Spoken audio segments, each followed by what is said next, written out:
Bonjour et bienvenue dans cette nouvelle vidéo abondance, la 18e. Donc après le SEO international qui nous a pas mal occupé ces dernières semaines, je voulais vous parler de l'impact des réseaux sociaux sur le SEO.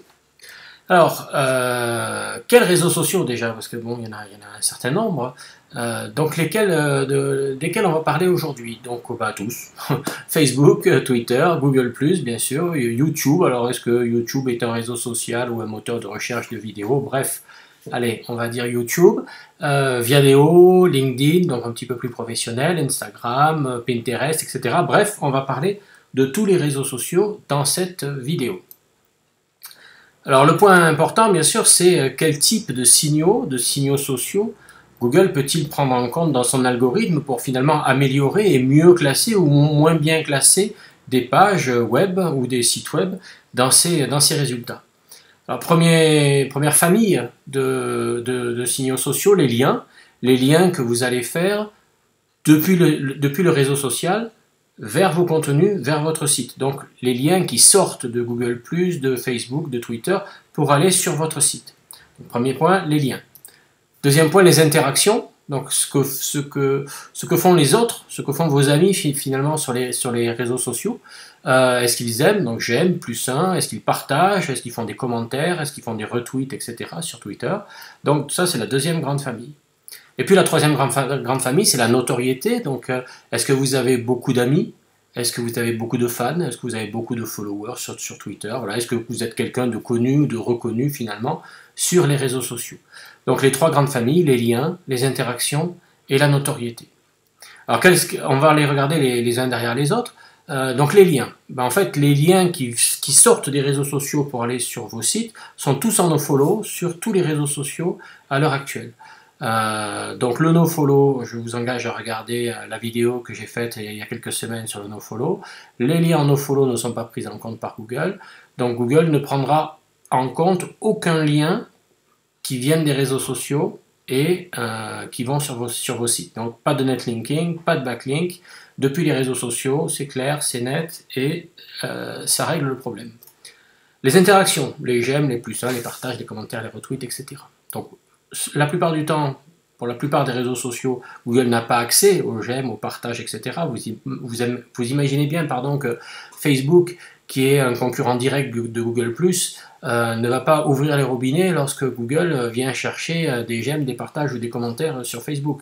Déjà, les j'aime, les partages et les commentaires sur Facebook, il n'y a que vos amis qui ont accès. Donc Google n'est pas notre ami, n'est pas votre ami. Donc il n'a pas accès à ces infos et Facebook ne lui donne pas, c'est clair. Donc après, on a Google+, et effectivement, Google pourrait avoir accès au +1, au partage, aux commentaires, mais le moteur de recherche a toujours dit qu'il ne tenait pas compte de ces signaux, et c'est vrai que personne n'a jamais pu prouver qu'il y avait une interaction de ces signaux dans les résultats de recherche de Google, d'interaction directe. Twitter aussi, Twitter a un contrat avec Google, mais a priori les signaux sociaux de Twitter ne semblent pas être pris en compte par Google de la même façon. Le contrat avec Twitter semble porter sur d'autres sujets. Donc les interactions, non.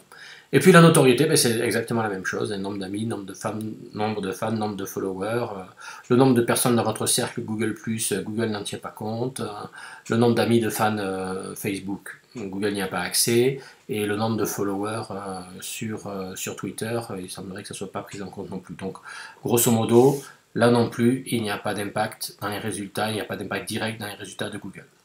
Donc, la conclusion elle est simple, hein. Les réseaux sociaux n'ont aucun impact direct sur les classements de Google. Bon, je crois qu'il faut quand même le dire, être clair là-dessus.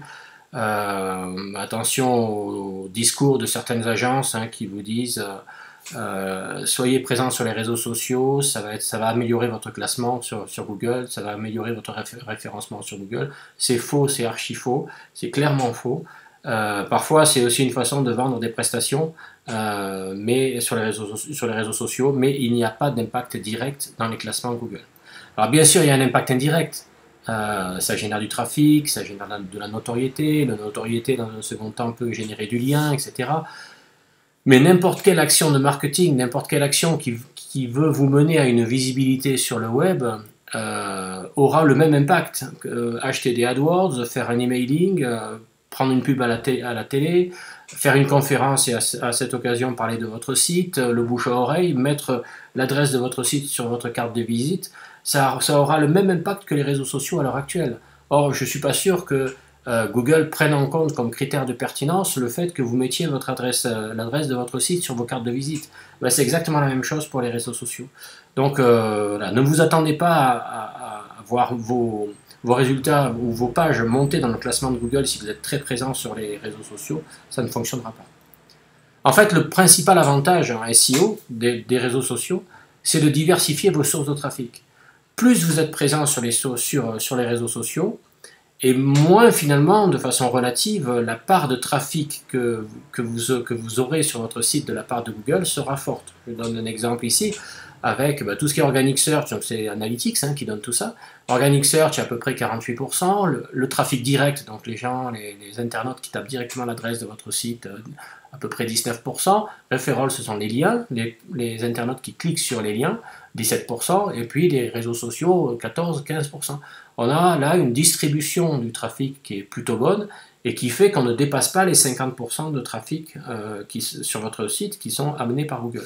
Donc finalement, le principal avantage des réseaux sociaux, c'est de diversifier vos sources de trafic et de ne pas devenir dépendant de Google. Voilà, merci de m'avoir écouté et je vous souhaite bien sûr une bonne semaine et rendez-vous à la semaine prochaine pour une nouvelle vidéo SEO Abondance. Merci, au revoir.